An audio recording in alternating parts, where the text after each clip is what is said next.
कल्पना कीजिए एक ऐसा राजा जिसके पास अपार धन है, विशाल राज्य, सुख सुविधाएं थी, लेकिन एक दिन उसे अपना पूरा राज्य छोड़ना पड़ा। अपनी पत्नी को दासी बनाना पड़ा, अपने पुत्र को खोना पड़ा और स्वयं शमशान में काम करना पड़ा। फिर भी उसने झूठ नहीं बोला। आखिर कौन थे यह राजा? क्यों देवताओं ने उसकी इतनी कठिन परीक्षा ली और कैसे उनका नाम आज भी सत्य का प्रतीक माना जाता है। आज के इस वीडियो में हम जानेंगे राजा हरिश्चंद्र की पूरी कहानी। बहुत समय पहले सूर्यवंश में एक प्रतापी राजा राज करते थे। उनका नाम था हरिश्चंद्र। वे न्यायप्रिय, दयालु और सत्यवादी थे। उनकी प्रजा उनसे अत्यंत प्रेम करती थी।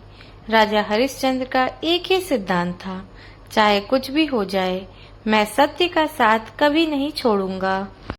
उनकी ख्याति तीनों लोकों में फैल गई। देवता भी उनकी प्रशंसा करने लगे। लेकिन एक ऋषि थे, महर्षि विश्वामित्र। उन्होंने सोचा, क्या वास्तव में हरिश्चंद्र इतने सत्यवादी हैं या फिर यह केवल लोगों की प्रशंसा है? और यहीं से शुरू हुई एक ऐसी परीक्षा जिसकी कल्पना भी कोई नहीं कर सकता। एक रात राजा हरिश्चंद्र को स्वप्न आया। स्वप्न में महर्षि विश्वामित्र आए और उनसे पूरा राज्य दान में मांग लिया। राजा ने स्वप्न में ही दान देने का वचन दे दिया। सुबह होते ही विश्वामित्र राजसभा में पहुंच गए। उन्होंने कहा कि राजन, आपने मुझे अपना राज्य दान में दे दिया था। राजा समझ गए कि यह वही स्वप्न है, लेकिन उन्होंने अपना वचन निभाया। उन्होंने पूरा राज्य महर्षि विश्वामित्र को सौंप दिया। अब राजा के पास कुछ भी नहीं बचा, लेकिन परीक्षा अभी शुरू हुई थी। विश्वामित्र ने कहा कि दान की दक्षिणा भी देनी होगी। राजा के पास धन नहीं था, इसलिए वे अपनी पत्नी तारामती और पुत्र रोहिताक्ष को लेकर काशी की ओर चल पड़े।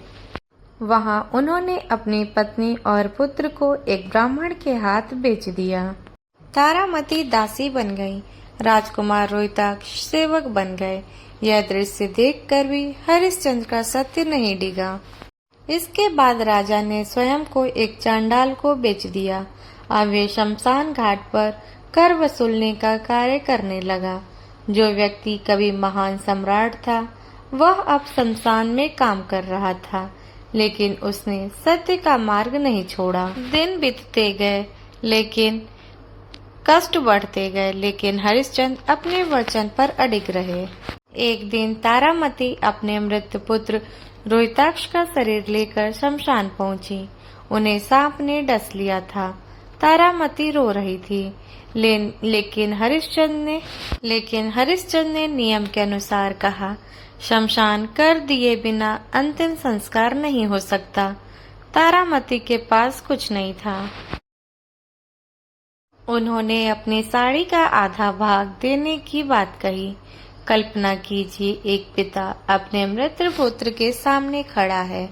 एक पति अपनी पत्नी का दुख देख रहा है, लेकिन फिर भी वह सत्य और नियम से नहीं हट रहा। तभी आकाश से प्रकाश प्रकट हुआ। महर्षि विश्वामित्र, भगवान इंद्र और अन्य देवता वहां प्रकट हुए। उन्होंने कहा कि राजन, यह सब आपकी परीक्षा थी। आपने सत्य का साथ नहीं छोड़ा। आप परीक्षा में सफल हुए। इसके बाद रोहिताक्ष जीवित हो गए। तारामती का दुख समाप्त हो गया और हरिश्चंद्र को उनका राज्य वापस मिल गया।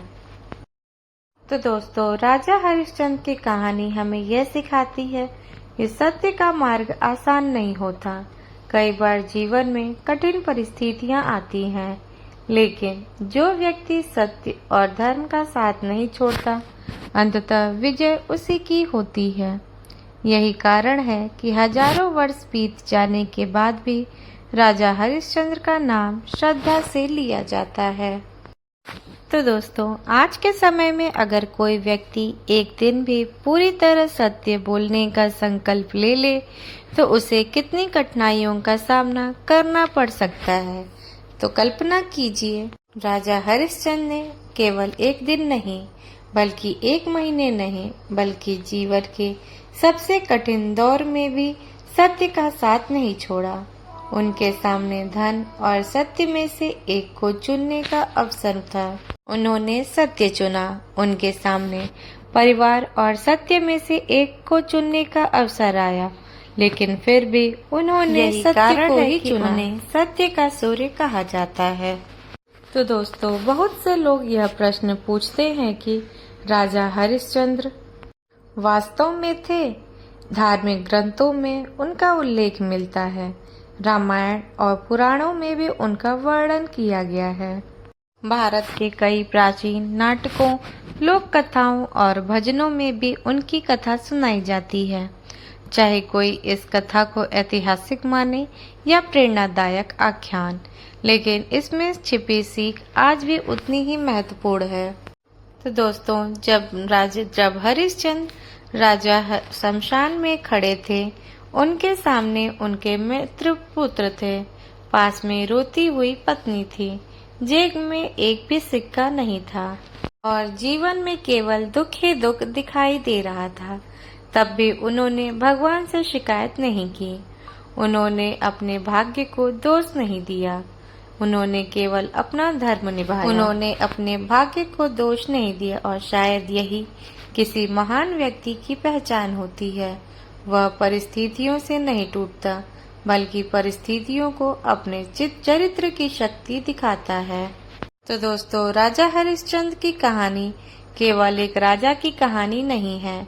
यह हर उस व्यक्ति की कहानी है जो कठिन समय में भी सही रास्ता चुनता है, जो अकेले होने पर भी सत्य का साथ देता है, जो लाभ के लिए अपने सिद्धांत नहीं बेचता और जो जानता है कि सत्य की राह कठिन हो सकती है, लेकिन उसकी मंजिल हमेशा महान होती है।